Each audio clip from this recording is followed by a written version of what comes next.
प्यारे बच्चों नमस्कार। हायर मैथमेटिक्स के इस वीडियो में आपका स्वागत करता हूं और आज हम लोग इस लेक्चर में स्टूडेंट्स लीनियर अलजेब्रा के एक इम्पॉर्टेंट टॉपिक वेक्टर स्पेस के ऊपर बात करेंगे। हम वेक्टर स्पेस की डेफिनेशन और उसके कंसेप्ट में आगे बढ़ें इससे पहले हम लोग दो टर्म्स के विषय में बात करेंगे स्टूडेंट्स। दो टर्म्स हैं। Number one, internal composition and number two external composition। ठीक, हम इन दो टर्म्स के ऊपर बात करेंगे पहले कि ये एक्सटर्नल कंपोजिशन क्या होता है और इंटरनल कंपोजिशन क्या होता है। मैं आपको एक एग्जांपल की मदद से समझाने की कोशिश करता हूँ स्टूडेंट्स। हाँ, समझिएगा ज़रा। मान लीजिए हमारे पास में दो सेट्स हैं, ए और बी। ये दोनों अलग अलग सेट्स हैं और दोनों में जो एलिमेंट्स हैं वो अलग अलग टाइप के हैं, ठीक है ना। मान लीजिए कि ए पर एक ऑपरेशन है प्लस, ठीक है ना, वो हमने डिफाइन किया है, और बी में हमने एक ऑपरेशन प्लस बी और डॉट, ये दोनों डिफाइन किए। मतलब कि ए जो है वो प्लस के रिस्पेक्ट में एक अलजेब्रिक स्ट्रक्चर है और बी जो है वो प्लस और डॉट दोनों के रिस्पेक्ट में अलजेब्रिक स्ट्रक्चर है। अब जरा इसको समझने की कोशिश करिएगा आगे कि अगर हम इस सेट ए के दो एलिमेंट्स लें, अल्फा और बीटा, और उन दोनों को आपस में क्या करें, ऐड करें, और जो नया एलिमेंट आए गामा वो भी अगर ए का ही आए, तो हम ये कहेंगे कि plus is the internal composition of A.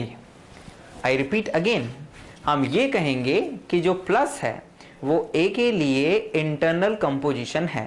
Internal composition मतलब कि जो किसी सेट के अंदर के एलिमेंट्स को ही आपस में ऑपरेट करने के बाद में उसी सेट का एक एलिमेंट दे देता है, तो उसे हम लोग इंटरनल कंपोजिशन कहते हैं। अब बात आती है कि एक्सटर्नल कंपोजिशन क्या होता है। तो यहां पर ये प्लस जो हुआ ये इंटरनल कंपोजिशन हुआ स्टूडेंट्स, इंटरनल कंपोजिशन। ठीक, अब एक्सटर्नल कंपोजिशन क्या होता है? तो एक्सटर्नल कंपोजिशन का मतलब ये है कि आप एक एलिमेंट लें यहां से, सपोज दैट आपने लिया अल्फा, और एक एलिमेंट लें यहां से बी से, सपोज दैट आपने ए लिया, और उनका प्रोडक्ट करें आप। आई रिपीट कि ये जो डॉट है ये बी के ऊपर डिफाइंड ऑपरेशन है।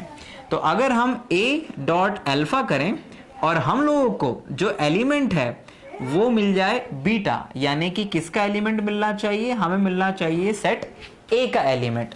तो इस ऑपरेशन, ये जो डॉट ऑपरेशन है, इसे हम कहते हैं external composition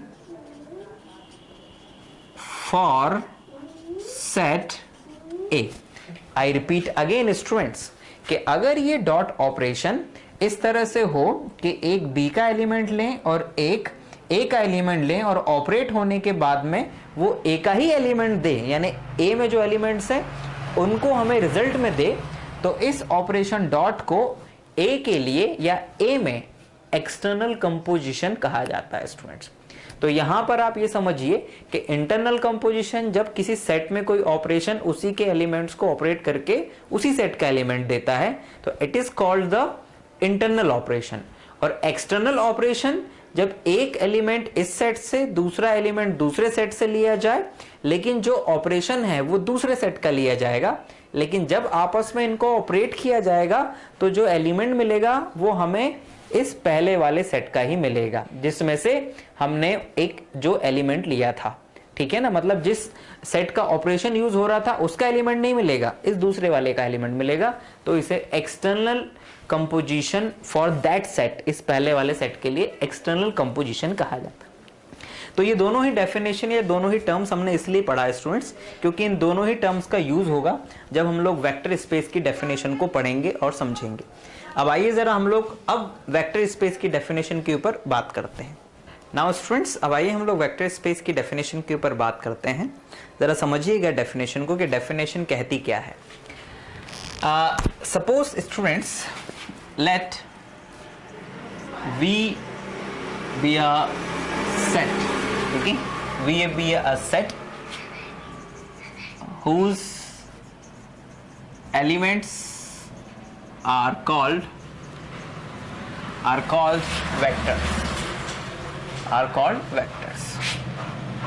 and F be a field whose elements are called scalars.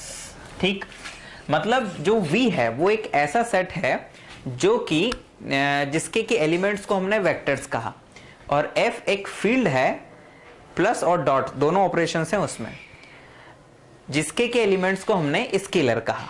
ठीक है ना। Now the set V is called vector space or linear space or vector or linear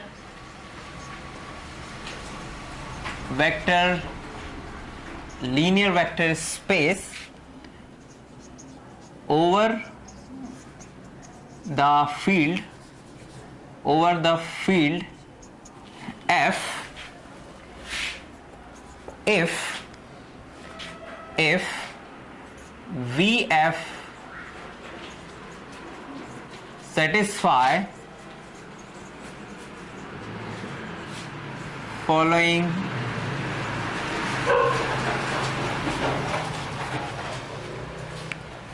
if VF satisfy following conditions। क्या condition है बच्चों? पहली condition है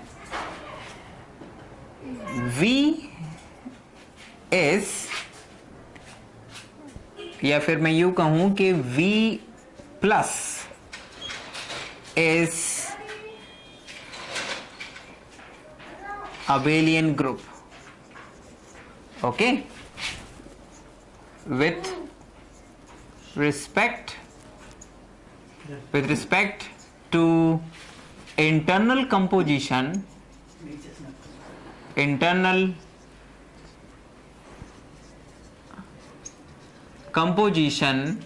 plus, right. यानी कि V को क्या होना चाहिए? प्लस के रिस्पेक्ट में अबेलियन ग्रुप होना चाहिए इस इंटरनल कंपोजिशन प्लस के रिस्पेक्ट में। Number two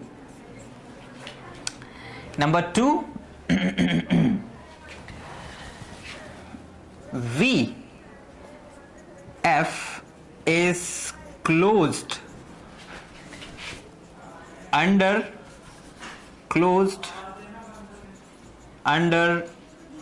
scalar multiplication with respect to closed under scalar multiplication with respect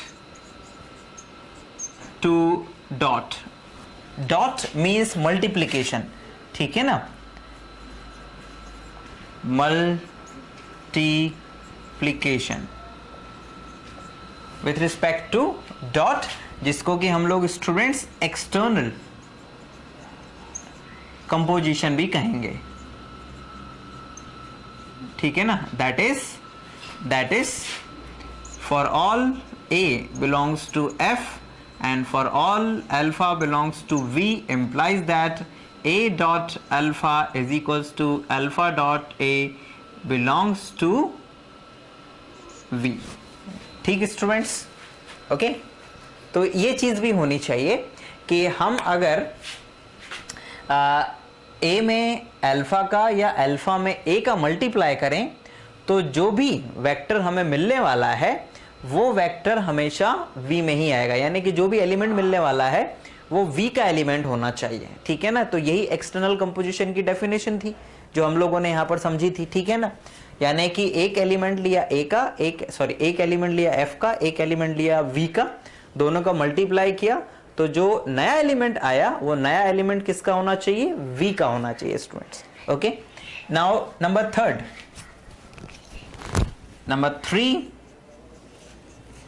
V plus dot satisfy number 1. Number 1 what, students? Number 1, A dot alpha belongs to V for all A belongs to F, and for all alpha belongs to V. Number 2, A dot alpha plus beta is equals to A dot alpha plus A dot beta for all A belongs to F, and alpha dot beta belongs to V. Number 3, A plus B dot alpha is equals to A dot alpha B dot alpha. ठीक है ना? For all alpha, for all AB, A comma B belongs to F,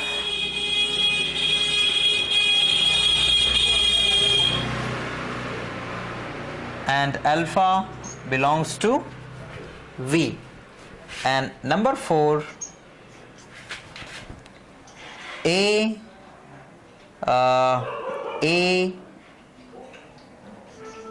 B alpha is equals to AB alpha, and number 5 and last, 1 dot alpha is equals to alpha for all 1 A B belongs to F and alpha belongs to V. Students, तो students अगर कोई set V field F के elements के साथ में इन सारी conditions को पूरा करता है तो उस सेट V को हम लोग वेक्टर स्पेस कहेंगे। यहां पर ये चीज समझना जरूरी है कि यहां पर जो हम लोग फील्ड इस्तेमाल कर रहे हैं स्टूडेंट्स, यूजुअली ये या तो सेट ऑफ रियल नंबर होता है या सेट ऑफ कॉम्प्लेक्स नंबर होता है। तो फील्ड के तौर पर केवल इन दो सेट्स का ही यूज किया जाता है 99% केसेस में। नंबर 2, यहां पर ये जो सेट होता है V, ये एक 2 डायमेंशनल प्लेन या 2 कोऑर्डिनेट प्लेन हो सकता है, ये 3 डायमेंशनल स्पेस हो सकता है, या nth डायमेंशनल स्पेस भी हो सकता है, या फिर किसी और टाइप का स्पेस भी हो सकता है जिसके एलिमेंट्स वेक्टर्स कहे जाएंगे। ठीक है ना? वो पॉलिनोमियल के फॉर्म में हो सकता है, फंक्शन के फॉर्म में हो सकता है, एंड सो मेनी थिंग्स, है ना? तो यहां पर स्टूडेंट्स हमें वेक्टर स्पेस या लीनियर वेक्टर स्पेस बनाने के लिए 2 सेट्स चाहिए थे, एक सेट ऑफ वेक्टर्स एंड एक सेट ऑफ स्केलर्स। और प्लस के रिस्पेक्ट में वेक्टर्स के सेट को अबेलियन ग्रुप होना चाहिए, डॉट के रिस्पेक्ट में V के जो एलिमेंट्स हैं उनको क्लोज्ड अंडर द मल्टीप्लिकेशन होना चाहिए, यानी एक्सटर्नल कंपोजिशन डॉट के रिस्पेक्ट में क्लोज होना चाहिए, यानी कि for all A belongs to F and for all alpha belongs to B implies that A dot alpha या alpha dot A is equals to belongs to V होना चाहिए। और नंबर 3 जो V है वो प्लस और डॉट के respect में इन डिस्ट्रीब्यूशन लॉस को फॉलो करता होना चाहिए, है ना? और ये लास्ट वाला 1 dot alpha is equals to alpha होना चाहिए। ये दो तो डिस्ट्रीब्यूशन लॉज हैं स्टूडेंट्स, ये दोनों, ये एक कम्यूटेटिव लॉ है, ओके, और एक ये स्केलर मल्टीप्लिकेशन के रिस्पेक्ट में क्लोज होना चाहिए, यानी कि ये इसी को ही रिपीट कर दिया है स्टूडेंट्स। तो स्टूडेंट्स इन कंडीशंस के साथ में किसी भी सेट को हम लोग वेक्टर स्पेस कहते हैं। तो आई होप स्टूडेंट्स की ये डेफिनेशन आप लोगों को समझ में आई होगी। अब आइए जरा हम लोग स्टूडेंट्स एक एग्जाम्पल लेते हैं और समझते हैं कि उसमें कौन फील्ड का काम करेगा और कौन वेक्टर्स का काम करेगा और वो वेक्टर्स कैसे होंगे। आइए देखें। आइए स्टूडेंट्स कुछ एग्जाम्पल्स लेते हैं वेक्टर स्पेस के। तो पहले हम लोग एग्जाम्पल लेते हैं स्टूडेंट्स। मान लीजिए कि हमारे पास में v is equals to r square है, जिसके के जो एलिमेंट्स हैं वो कुछ इस तरह से होते हैं x dot y such that x comma y belongs to set of real numbers students. और हमारे पास में जो फील्ड है वो field set of real number है, सेट ऑफ रियल नंबर्स, ठीक। और ये जो है ये 2 डायमेंशनल प्लेन है और ये हमारा V का काम कर रहा है क्योंकि इसके जो एलिमेंट्स हैं वो टपल्स के फॉर्म में हैं। ओके, 2 टपल्स हैं, 2 डायमेंशनल प्लेन है, 2 एलिमेंट्स हैं यहाँ पर जो कि किसी पॉइंट के कोऑर्डिनेट को बताते हैं प्लेन पर। तो अब आप ये जानते हैं स्टूडेंट्स कि ये जो सेट है V, that set is V is number 1, ये एक अबेलियन ग्रुप है स्टूडेंट्स, ठीक। कैसे, ये आप जानते हैं बहुत आसानी से, चाहो तो आप इसको वेरीफाई कर सकते हैं कि आप अगर 2 एलिमेंट्स ले लें x, y प्लस यहाँ पर आप ले लीजिए a, b, तो इन दोनों का जो सम होगा students that is x plus a, y plus b, ये होगा स्टूडेंट्स, ठीक। तो आप लोगों को ये जो नया एलिमेंट मिलेगा ये भी कहां पर मिलेगा, V में। क्यों? क्योंकि ये रियल नंबर, ये रियल नंबर, ये भी रियल नंबर, ये भी रियल नंबर, तो 2 रियल नंबर्स का सम भी क्या होगा, रियल नंबर, यानी कि अल्टीमेटली ये V का एलिमेंट हो जाएगा। उसी तरह से associative law real numbers follow करते ही हैं, तो इट्स वेरी इजी। प्लस के रिस्पेक्ट में इस आर स्क्वायर के लिए जो आइडेंटिटी एलिमेंट होगा वो होगा स्टूडेंट 0,0, क्योंकि 0,0 को किसी भी एलिमेंट्स में आप ऐड करेंगे स्टूडेंट तो you will get same element of V। तो हमारे पास में ये भी एक एलिमेंट है जो कि इसका एलिमेंट रहेगा, यानी कि एग्जिस्टेंस ऑफ आइडेंटिटी भी हो गया। एंड फाइनली जो इनवर्स है, तो इनवर्स आप बहुत आसानी से समझ सकते हैं कि अगर x, y है तो उसका जो इनवर्स होगा वो -x -y होगा और it is equals to 0,0 because x - x is 0 और ये भी आप जानते हैं कि V का एलिमेंट होता है, ठीक है ना। तो यहाँ पर ये कंडीशन भी फुलफिल हो गई। एंड नाउ आप ये भी जानते हैं कि x, y plus a, b is equals to a, b plus x, y, यानी कि ये कम्यूटेटिव लॉ भी फॉलो करता है। तो यानी प्लस के रिस्पेक्ट में V अबेलियन ग्रुप हो गया। नाउ अब डॉट के रिस्पेक्ट में देखते हैं कि V जो है वो डॉट के रिस्पेक्ट में क्लोज्ड है कि नहीं है। तो V is closed under the operation external operation, ठीक है ना। तो V को क्लोज्ड दिखाने के लिए हम लोग क्या करेंगे, हम एक एलिमेंट ले लेते हैं, suppose x, y belongs to what, x, y belongs to V, और एक एलिमेंट ले लेते हैं, सपोज दैट हमने ले लिया एलिमेंट कोई a, इट्स a यहाँ पर ना लेकर हम कुछ और ले लेते हैं, suppose alpha, not alpha, a1 belongs to f। तो यहाँ पर स्टूडेंट जब हम लोग a1 इंटू x, y करेंगे तो this is equals to a1x and comma a1y, ठीक है ना। और ये भी रियल नंबर, ये भी रियल नंबर, क्योंकि ये रियल नंबर था और 2 रियल नंबर्स का प्रोडक्ट भी रियल नंबर होता है, तो ये भी किस में आ जाएगा, ये एलिमेंट भी V में आ जाएगा। मतलब कि एक वेक्टर और एक स्केलर का अगर मल्टीप्लाई किया जाए तो हमें एक वेक्टर ही मिलेगा जो कि V का एलिमेंट होगा, यानी कि ये एक्सटर्नल ऑपरेशन डॉट के रिस्पेक्ट में क्लोज्ड है, यानी कि एक स्केलर और एक वेक्टर का मल्टीप्लिकेशन हमें क्या मिल रहा है, एक जैसे कहें कि एक वेक्टर ही मिल रहा है, ठीक है ना, 2 टपल के फॉर्म में। एंड फाइनली ये 2 चीज़ें हो गई स्टूडेंट्स। और लास्टली आप लोग ये जानते हैं कि अगर हम लोग यहाँ पर 2 एलिमेंट्स ले लें, सपोज दैट हमारे पास alpha, beta belongs to V, यानी कि ये टपल के फॉर्म में है, आप चाहें तो इसको ऐसा ले सकते हैं x1 y1 और इसको ले सकते हैं x2 y2, ठीक है ना। और एक एलिमेंट ले लें हम लोग a, b, ये f के एलिमेंट है। तो आप ये जानते हैं स्टूडेंट्स कि हमने 2 एलिमेंट्स लिए, x1 y1 x2 y2 जो कि वेक्टर्स हैं V के, और 2 एलिमेंट्स ले लिए a, b, f के एलिमेंट्स हैं, मतलब सेट ऑफ रियल नंबर्स से 2 एलिमेंट ले लिए, ये कोई भी रियल नंबर हो सकते हैं। अब आप ये जानते हैं स्टूडेंट्स कि अब जो तीसरी कंडीशन है हमारे पास में, वो तीसरी कंडीशन ये है कि अगर हम यहाँ पर डिस्ट्रीब्यूशन लॉस को देखें तो a alpha plus beta is equals to a alpha plus beta को आप लिख सकते हैं स्टूडेंट्स क्या, it's x1 y1 and plus x2 y2 bracket, फिर a का अंदर मल्टीप्लाई करने से पहले इन्हें ऐड करेंगे तो it's a x1 plus x2 comma y1 plus y2। अब नाउ अब जब a का मल्टीप्लाई करेंगे तो it become a x1 plus a x2 comma a y1 plus a y2। ठीक है ना, सॉरी। और आप इसको अब डिस्ट्रीब्यूट करके इस तरह से भी लिख सकते हैं।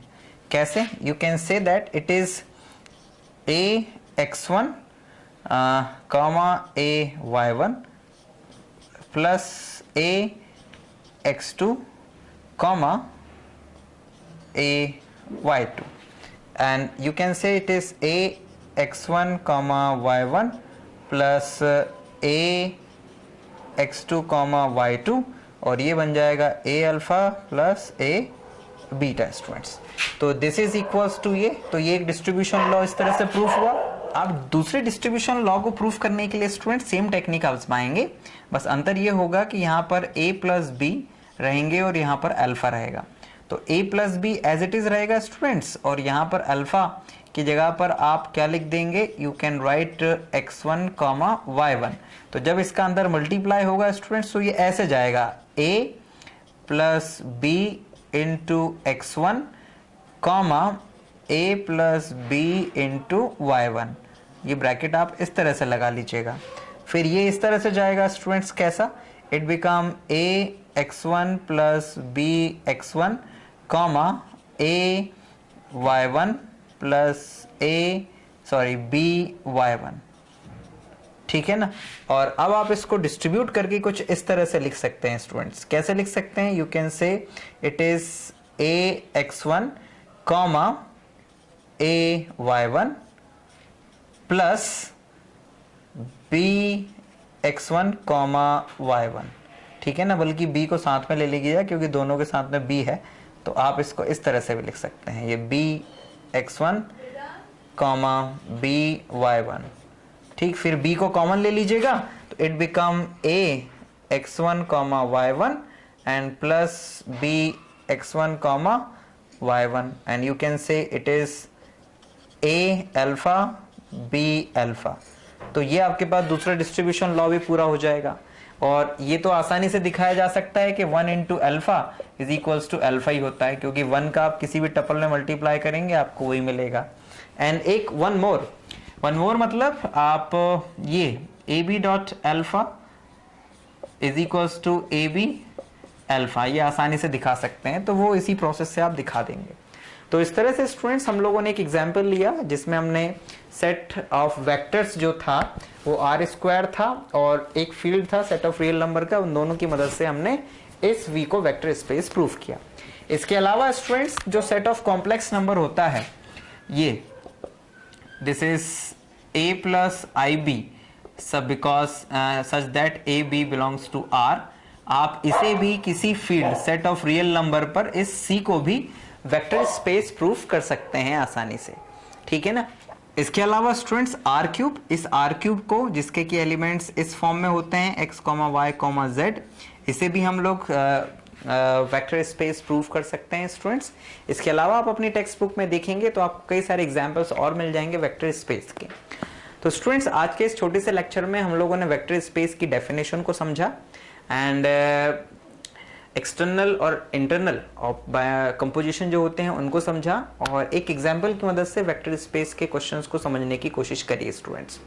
आप अपने बुक की मदद से और ज़्यादा से ज़्यादा एग्जाम्पल्स देखें वेक्टर स्पेस के और उनको समझें, तो ये आप लोगों को इस डेफिनेशन को और उसे उसकी मदद से कैसे वेक्टर स्पेस प्रूफ करना है क्वेश्चंस को, उसे आप आसानी से समझ पाएंगे। हम लोग अपने नेक्स्ट लेक्चर में स्टूडेंट्स वेक्टर स्पेस की कुछ प्रॉपर्टीज लेकर आएंगे और वेक्टर स्पेस से रिलेटेड कुछ इंपॉर्टेंट थ्योरम्स लेके आएंगे, और उन थ्योरम्स की मदद से हम किसी भी वेक्टर स्पेस को आसानी से वेक्टर स्पेस प्रूफ करने के लिए कुछ रिजल्ट्स भी डिराइव करेंगे। तो ये हम लोग नेक्स्ट लेक्चर में लेंगे स्टूडेंट्स। तो आई होप इस लेक्चर को आप लोगों ने समझा होगा। फिर भी अगर कोई क्वेरी या डाउट आता है तो आप हमें बाय मेल पूछ सकते हैं अपनी क्वेरी स्टूडेंट्स। हम जल्दी नेक्स्ट वीडियो में फिर आपके सामने होंगे। Thank you very much for watching this video.